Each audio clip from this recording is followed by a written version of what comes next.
محترم ناظرین، آج ہم آپ کو غریب آدمی کا واقعہ سنانے والے ہیں۔ اس غریب آدمی کو درخت کے نیچے سے اتنا خزانہ ملا کہ یہ دیکھ کر آپ بھی حیران رہ جائیں گے۔ تو دوستو، درخت کے نیچے خزانہ کیسے ملا؟ یہ ایک بڑی سی مچھلی کا واقعہ ہے۔ یہ ویڈیو دیکھنے کے لیے ہمارے ساتھ رہیے گا۔ بسم اللہ الرحمن الرحیم۔ پرانے وقتوں کی بات ہے، دو سگے بھائی ساتھ رہا کرتے تھے۔ وہ دونوں کسان تھے۔ چھوٹا بھائی بڑے بھائی سے زیادہ محنتی تھا اور وہ بہت رحم دل بھی تھا اور بہت غریب تھا، لیکن بڑا بھائی زیادہ محنت نہیں کرتا تھا، اس لیے اپنی چالاکی سے اس نے بہت سی دولت اکٹھی کر لی تھی۔ ایک مرتبہ چھوٹا بھائی نماز پڑھ رہا تھا۔ نماز پڑھتے پڑھتے اس کے دل میں خیال آیا، کیوں نہ میں دوسرے شہر میں چل کر اپنی حالت کو بہتر بنانے کی کوشش کروں، کیونکہ یہاں پر میں اتنی محنت کرتا ہوں، کڑی دھوپ میں ہل چلاتا ہوں، لیکن مجھے یہاں کوئی بھی اچھا نتیجہ نہیں مل رہا۔ ویسے تو اللہ پاک کا شکر ہے، لیکن پھر بھی میں کسی کے سامنے ہاتھ نہیں پھیلانا چاہتا۔ یہاں تو ایسی نوبت آ جاتی ہے کہ بڑے بھائی کے در پر جانا پڑتا ہے اور بڑے بھائی ناراض ہو جاتے ہیں۔ بہتر یہی ہے کہ میں یہاں سے نکل جاؤں۔ ایک روز وہ یہی ارادہ کر کے اللہ پاک سے دعا کر کے اس گاؤں سے نکل گیا۔ چلتے چلتے وہ ایک ایسی جگہ پہنچا جہاں کسی بادشاہ کا محل بن رہا تھا، لیکن اس بادشاہ کے ساتھ عجیب بات یہ ہو رہی تھی کہ جب محل ایک طرف سے بن جاتا اور کاریگر یعنی کام کرنے والے دوسری طرف کام کرنے لگ جاتے تو پہلی طرف کا محل خود بخود گر جاتا۔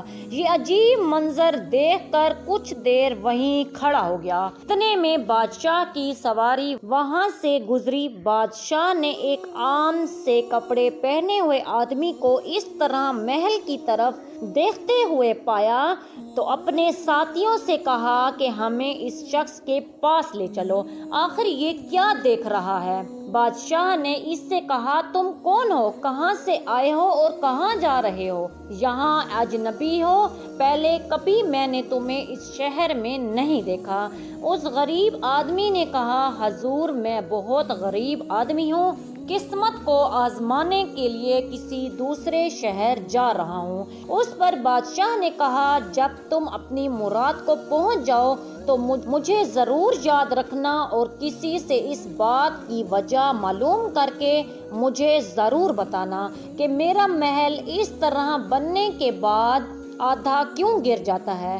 غریب آدمی نے بادشاہ سے وعدہ کر لیا کہ یہ بات معلوم کر کے اسے ضرور بتائے گا۔ وہ غریب آدمی وہاں سے اپنے سفر پر آگے روانہ ہو گیا۔ وہ جہاں پر بھی ٹھہرتا 2 رکعت نماز نفل ادا کرتا۔ رستے میں ایک دریا آ گیا۔ اس نے سوچا کیوں نہ دریا کے پانی سے وضو کر کے نماز ادا کر لوں۔ ابھی وہ یہ سوچ کر نماز کی نیت باندھ رہا تھا کہ اتنے میں دریا میں سے اتنی بڑی مچھلی باہر نکلی۔ اس مچھلی کا رنگ سیاہ یعنی کالا تھا۔ اس نے آج تک ایسی مچھلی نہیں دیکھی تھی۔ بہرحال اس نے دل میں سوچا نہیں، پر ذہن میں اس کے یہ سوال ضرور اٹھا تھا۔ وہ مچھلی کہنے لگی، اے مسافر، تم کون ہو، کہاں جا رہے ہو؟ وہ آدمی بہت حیران ہوا کہ اللہ پاک نے اسے بولنے کی طاقت عطا کی ہے، ضرور اس کے پیچھے کوئی نہ کوئی حکمت ہوگی۔ اس غریب آدمی نے مچھلی کو اپنے سفر کا مقصد بتایا تو وہ مچھلی کہنے لگی، جب تم کامیاب ہو جاؤ اور اپنے مقصد کو پا لو تو مجھے ضرور یاد رکھنا۔ غریب آدمی نے کہا، ایسا کیا مسئلہ ہوا ہے تمہارے ساتھ؟ تم اتنی پریشان ہو اور میں نے بہت سی مچھلیاں دیکھی ہیں، لیکن تم جیسا رنگ میں نے کسی کا نہیں دیکھا۔ وہ مچھلی کہنے لگی، میں دریا میں رہتی ہوں ہوں، اس کے باوجود اندرونی طور پر جلتی رہتی ہوں۔ میرے سینے میں ہر وقت آگ لگی رہتی ہے۔ کسی سے پوچھنا آخر اس کا کیا سبب ہے، اور تمہیں بھی تمہارے سوال کا جواب مل ہی جائے گا کہ میں ایسی کیوں ہوں۔ مجھے سمجھ میں نہیں آتا کہ آخر کیا راز ہے کہ پانی میں رہ کر بھی جل رہی ہوں۔ غریب آدمی نے کہا، تم بے فکر رہو، میں تم سے وعدہ کرتا ہوں تمہیں تمہارے سوال کا جواب ضرور مل جائے گا کہ تم ہر وقت اندرونی طور پر کیوں جلتی رہتی ہو۔ وہ دریا کو پار کر چکا تھا، کشتی سے اترا، کسی جنگل میں داخل ہو گیا۔ وہ جنگل بہت گھنا تھا، اس میں بڑے بڑے درخت موجود تھے۔ اسے بھوک لگی، کھانے کا کوئی سامان اس کے پاس موجود نہیں تھا۔ اچانک اسے ایک آلوچے کا درخت نظر آیا۔ اس نے کچے پکے آلوچے توڑے اور اسے کھانے لگا۔ سارے کے سارے پھل کڑوے تھے، میٹھے بالکل بھی نہیں تھے۔ اس غریب آدمی نے وہ سارے آلوچے پھینک دیے اور غصے میں درخت کی طرف لپکا کہ اسے توڑ دے، کہ اس طرح کوئی دوسرا آدمی دھوکے میں اس کا پھل نہ کھائے۔ جب اس کی شاخیں توڑنے لگا تو آلوچے کا پیڑ فریاد کرتے ہوئے بولا، بھائی مجھے تکلیف نہ پہنچاؤ، میں تو خود بہت پریشان ہوں کہ میرا پھل اتنا کڑوا کیوں ہوتا ہے۔ جب تم اپنے مقصد میں کامیاب ہو جاؤ پھر کسی سے یہ ضرور پوچھنا کہ میرا پھل کڑوا کیوں ہوتا ہے۔ اس آدمی نے پیڑ سے بھی وعدہ کر لیا۔ اب وہ جنگل کے بیچوں بیچ پہنچ چکا تھا۔ وہ بہت اندھیری جگہ تھی، ادھر کسی انسان کے رہنے کا کوئی ٹھکانہ نہیں تھا۔ اگر کوئی انسان بھولے سے بھی ادھر قدم رکھ دیتا تو اسے کوئی نہ کوئی درندہ اسے کھا جاتا۔ اسی جنگل میں ایک جھونپڑی نظر آئی۔ حیرت کی بات تو یہ تھی کہ شاید وہاں کوئی انسان ہو سکتا تھا۔ وہ تھک گیا تھا، بہادر بھی تھا۔ اگر کوئی جانور اس کے قریب آتا تو وہ اس کا مقابلہ کر سکتا تھا۔ اس نے سوچا تھوڑا آرام کرنے کے لیے اس جھونپڑی میں داخل ہو جاتا ہوں، تھوڑی دیر سو جاتا ہوں، پھر آگے اپنے سفر کو شروع کروں گا۔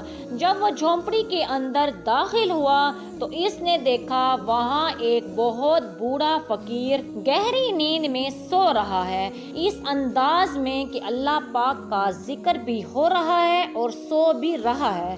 نہ جانے وہ کس دنیا میں تھا۔ غریب آدمی نے فقیر کو ہلانے اور جگانے کی بہت کوشش کی، لیکن وہ اتنی گہری نیند میں تھا کہ اس کے ہلانے کے باوجود بھی وہ نہ اٹھا۔ اس نے سوچا کہ اس کی نیند خراب نہ کروں، کہیں بھی آرام کر لیتا ہوں۔ جب یہ اٹھیں گے تو میں انہیں بتا دوں گا کہ میں یہاں کیوں آیا ہوں، کم سے کم ان کو نقصان پہنچانے تو نہیں آیا۔ وہ قریب جا کر لیٹ گیا، لیکن اسے لیٹے ہوئے ابھی زیادہ دیر نہیں گزری تھی کہ اسے جھونپڑی کے باہر ایک عجیب سی آواز محسوس ہوئی۔ ایسا لگ رہا تھا کہ جیسے کوئی زمین پر رینگ کر چل رہا ہو۔ وہ جنگل میں رہنے والا ایک بہت بڑا خونی اژدہا تھا، یعنی وہ بہت بڑا سانپ تھا۔ ابھی وہ آدمی باہر کی طرف جا ہی رہا تھا کہ اس کا پیر کسی چیز سے ٹکرایا۔ وہ ایک بہت بڑی سونے کی تلوار تھی۔ اس نے اس تلوار کو اٹھایا اور باہر آ کر سانپ کا مقابلہ کرنے کے لیے تیار ہو گیا۔ سانپ اس سے پہلے اس پر حملہ کرتا، اس نے اس پر حملہ کر دیا اور تلوار سے اس کے ٹکڑے ٹکڑے کر دیے۔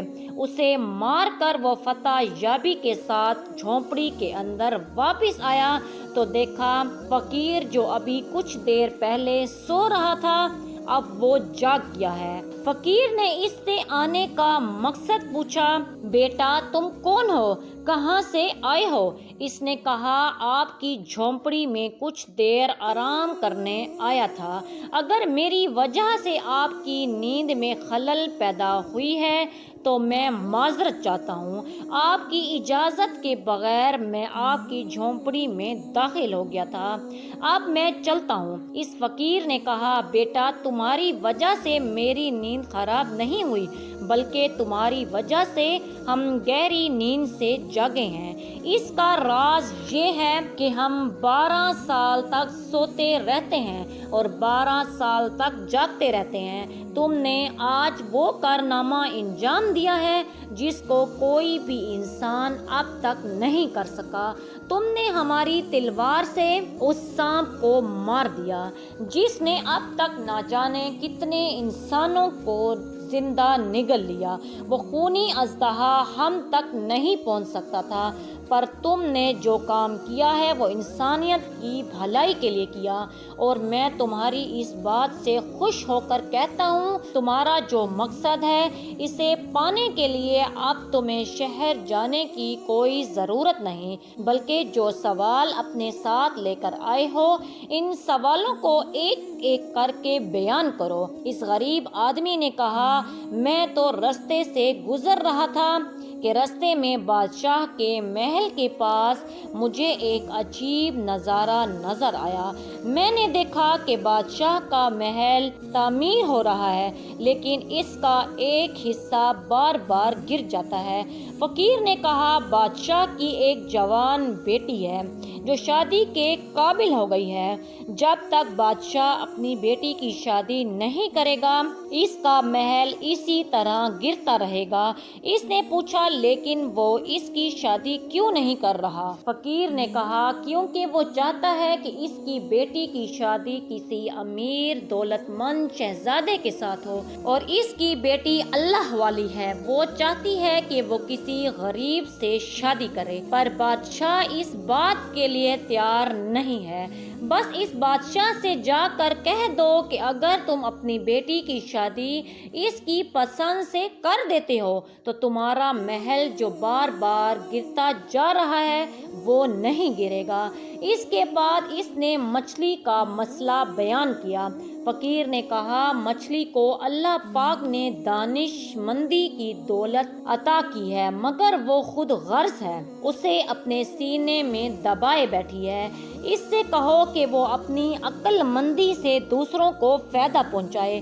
اس کا رنگ سیاہ اسی لیے ہے کیونکہ وہ ہمیشہ جلتی رہتی ہے اور کسی کو خوش ہوتا ہوا نہیں دیکھ سکتی۔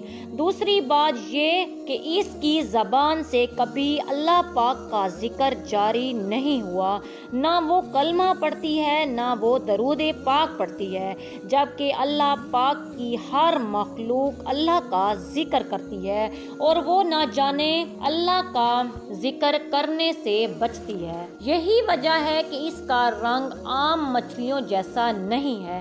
اس کے بعد غریب آدمی نے کہا، اس آلوچے کے درخت کا پھل آخر کڑوا کیوں ہے؟ اس سوال کا جواب دیتے ہوئے فقیر نے کہا، آلوچے کے پیڑ کے نیچے خزانہ دفن ہے، اگر وہ خزانہ نکال لیا جائے تو اس پر میٹھے آلوچے لگیں گے جس سے تمام انسان فائدہ اٹھا سکیں گے، اور وہ خزانہ تمہارے لیے ہے۔ تم وہ انسان ہو جس نے سب انسانوں کے لیے سوچا، صرف اپنے لیے نہیں سوچا۔ تم خود غرض انسان نہیں ہو، اور وہ خزانہ صرف اسی انسان کے لیے ہے جو ہر ایک کو فائدہ پہنچائے۔ تم نے ہر ایک کا مسئلہ سنا اور ان سے وعدہ بھی کیا کہ میں آپ کے اس مسئلے کو حل کر کے ضرور مدد کروں گا۔ اللہ پاک تم سے خوش ہے اور اسی وجہ سے تمہاری غربت کو ختم کرنے کے لیے وہ خزانہ اس پیڑ کے نیچے دفن ہے۔ اب تم وہاں جاؤ اور اس خزانے کو باہر نکال لو۔ وہ غریب آدمی وہاں سے روانہ ہوا، سب سے پہلے آلوچے کے پیڑ کے پاس گیا، اسے بتایا کہ اس کا پھل کڑوا کیوں ہے۔ پیڑ نے اس سے کہا، اللہ کے لیے جتنا جلدی ہو سکے اس خزانے کو کھود کر باہر نکالو، اسے تمہارے لیے ہی رکھا گیا ہے، تم اسے لے جاؤ۔ اس نے اس خزانے کو باہر نکالا، اتنا قیمتی خزانہ دیکھ کر وہ حیران رہ گیا، لیکن پھر بھی دل میں لالچ نہیں آیا۔ پھر وہ اس مچھلی کے پاس گیا اور اسے بتایا کہ وہ ہر وقت اندرونی طور پر کیوں جلتی رہتی ہے۔ دراصل اس کے دل میں کسی کے لیے ہمدردی نہیں ہے اور وہ اللہ پاک کا ذکر نہیں کرتی، ہر وقت اللہ تعالیٰ کی حمد و ثنا بیان کرتی رہے، ہر ایک کو فائدہ پہنچائے۔ انشاءاللہ تم ایسی ہو جاؤ گی کہ ہر کوئی تم کو دیکھ کر رشک کرے گا۔ اس نے اس کا شکریہ ادا کیا۔ آخر میں وہ بادشاہ کے پاس پہنچا۔ بادشاہ نے اسے دیکھ کر خوشی کا اظہار کیا اور کہا، لگتا ہے تم اپنے مقصد میں کامیاب ہو گئے ہو، ہمیں بتاؤ کہ ہمارے سوال کا جواب کیا ہے۔ وہ کہنے لگا، بے شک مجھے آپ کے سوال کا جواب مل گیا ہے۔ ایک فقیر اللہ والے نے مجھے آپ کے مسئلے کا حل بتا دیا ہے۔ بادشاہ نے کہا، جلدی بتاؤ، ہم فوراً اپنے مسئلے کو حل کرنا چاہتے ہیں۔ اس شخص نے کہا، آپ اپنی بیٹی کی شادی نہیں کر رہے ہیں۔ بادشاہ نے کہا، تمہیں یہ بات کیسے معلوم ہوئی؟ اس آدمی نے کہا، بس اس اللہ والے نے مجھے یہ بات بتائی ہے۔ بادشاہ نے کہا، ہاں، کیونکہ جہاں وہ شادی کرنا چاہتی ہے ہم وہاں اس کی شادی نہیں کرنا چاہتے، لیکن مجھے ایسا لگتا ہے کہ تمہاری بات سن کر مجھے اپنے مسئلے کا حل مل گیا ہے۔ میں نے تمہیں جب پہلی دفعہ دیکھا جب تم یہاں آئے تھے، تم میں نے وہ چیز دیکھی جو آج تک کسی شخص میں نہیں دیکھی۔ نہ جانے کتنے سلطنت کے بادشاہ یہاں آئے ہیں اور ہماری بیٹی سے شادی کے خواہش مند ہیں، لیکن ان کو یہ راز پتہ نہیں چل سکا کہ ہمارا محل آخر کیوں گر جاتا ہے۔ تم عقل مند انسان ہو، اس وجہ سے میں سوچتا ہوں کہ اپنی بیٹی کی شادی تم سے کروا دوں۔ اس کے بعد بادشاہ نے اس سے اپنی بیٹی کی شادی کروا دی۔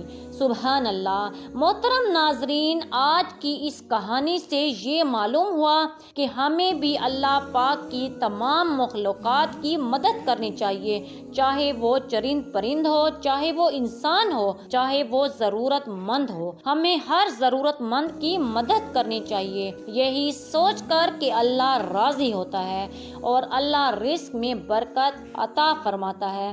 اللہ پاک سے دعا ہے کہ ہمیں نصیحت آموز کہانیوں سے سبق حاصل کرنے کی توفیق عطا فرمائے، آمین ثم آمین۔ اگر یہ ویڈیو پسند آئی ہو تو دوسرے لوگوں میں شیئر کر دیں، ہو سکتا ہے کہ یہ بات کسی کے دل میں اتر جائے اور ہم سب کے لیے صدقہ جاریہ بن جائے۔